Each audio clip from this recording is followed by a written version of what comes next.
Hey, hello, hi, it is Zach again. I'm still here, still Zach. And just making this video for you, it's going to be on hormone blockers.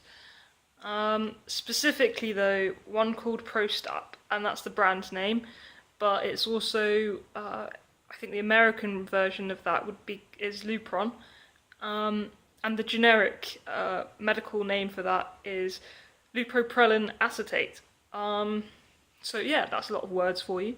But if you're on Prostap, or if you are going to be put on Prostap, I just wanted to share with you my experiences of being on it so far, and the highs and the lows. So, if you know me, you might not want to hear about all the side effects.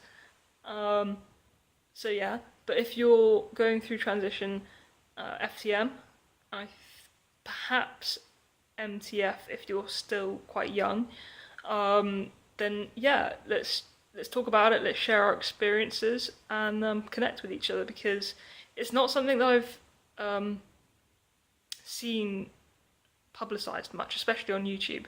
And I think it would be great if we could get some kind of dialogue going on about it. So, like I've said in previous videos, and I think at the start of this video, I've been on Prostap for now 5.5 months. And I'm 21, well, I was 21 when I started it. I'm now 22. And it's quite unusual to find a post-pubescent, can I say that? Post-pubescent person on hormone blockers, but for some reason, I'm on them. And I am still yet to find out why I've been on them this long without having some kind of hormone replacement therapy, testosterone, basically. And so that's going to be a question for my next appointment. But in the meantime, I wanted to talk to you about some of the side effects I had early on in the course of this treatment. And so let's get started, really. So like I said, I'm on Prostap, and I had my first injection on the 11th of December 2015, and I had my most recent one on the 11th of April. So I always have them on the 11th, so there's no fluctuation or change in when I have it. And for me personally, it tends to last for about three weeks is when it's working at its peak. It tends to be obviously a trough, because with anything there's a trough in if you're taking medication in the last week. And nothing big happens in that trough. Like, I don't suddenly have a spike of hormones. It just starts wearing off gradually.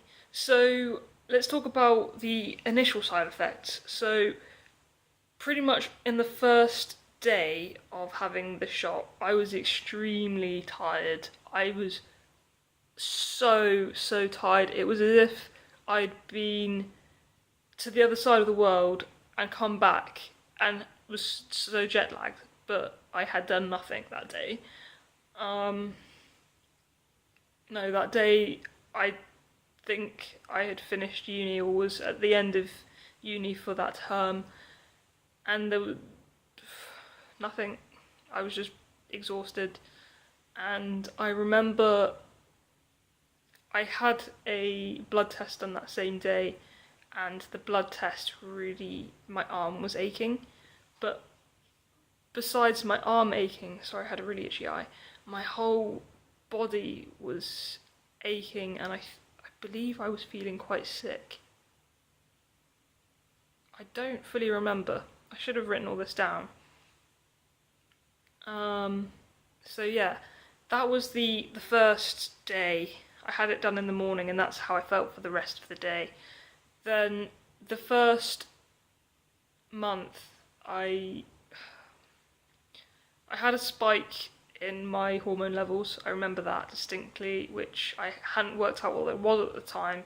But yeah, a sharp spike in my hormone levels, which caused me to be I felt that my moods were up and down, and I hadn't really noticed that at the time, but upon reflecting on it, I can definitely see that that was a cause for it. And yeah, girly stuff, but I don't really want to talk about that on my channel, mainly because people I know are watching, maybe. But yeah, sorry if I didn't put a trigger warning with that, but yeah, that happened. And then I believe the second month too. But yeah, we're gonna move swiftly on from that. Then up until the first 3 months on that, the side effects were horrendous for me. I had a lot of work to do uni-wise. Most of it didn't get done. I didn't get in all the assignments. Well, I did, but they were quite crap, especially in January. All because a lack of sleep. I was having really, really poor night's sleep. Mostly that I wouldn't sleep until the early hours of the morning, where I'd fall asleep because I was so tired, or often not at all, which was leading me to be just so useless. I couldn't really function day to day because I was so tired, completely burned out, and then on top of that, just really moody and just unagreeable on everything. So I apologise to people who had experienced that, but I was going through hell, and yeah. So there was that. But now, into the 5th month, I'm experiencing nowhere near those bad side effects. I'm mostly sleeping through the night. I will wake up during the night here and there, but I'm able to fall back to sleep, which I wasn't able to do before. And I'm not sure if that's because my body has adjusted to being on the blocker, or whether my body is just adjusted to the fact that I'm waking up during the night and I fall back to sleep. Because even before being on the blocker, if I woke up during the night, I'd find it very difficult to go back to sleep. So, yeah, it affected my sleep.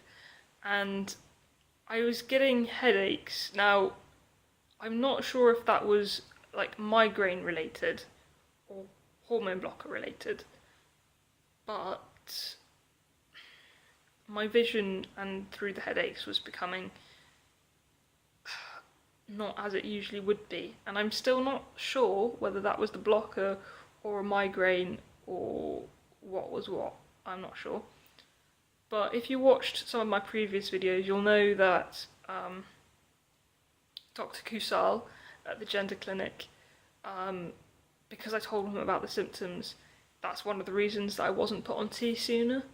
So luckily, whether it's myself that I've willed to not have bad symptoms, or whether my body's just got acclimatized to these bad symptoms, I don't know. But they seem to have reduced. And something I also wanted to talk about, I know this video is really long, but I think it's important to share these things. I know I'm not on T, and usually body changes would be associated to T, or if you're MTF, then estrogen. But my body seems to have gone back, not all the way, but some of the way to how it was when I was sort of 11 to 13, 10 upwards really. In the sense that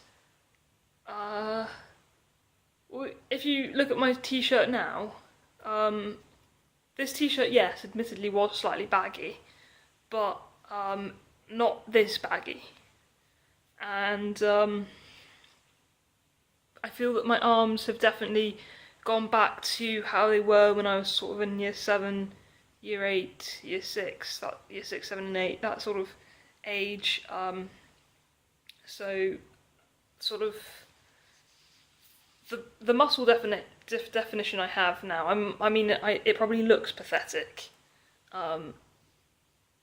but sort of feeling it in my core strength has definitely improved in the last month, despite my extremely poor diet at the moment.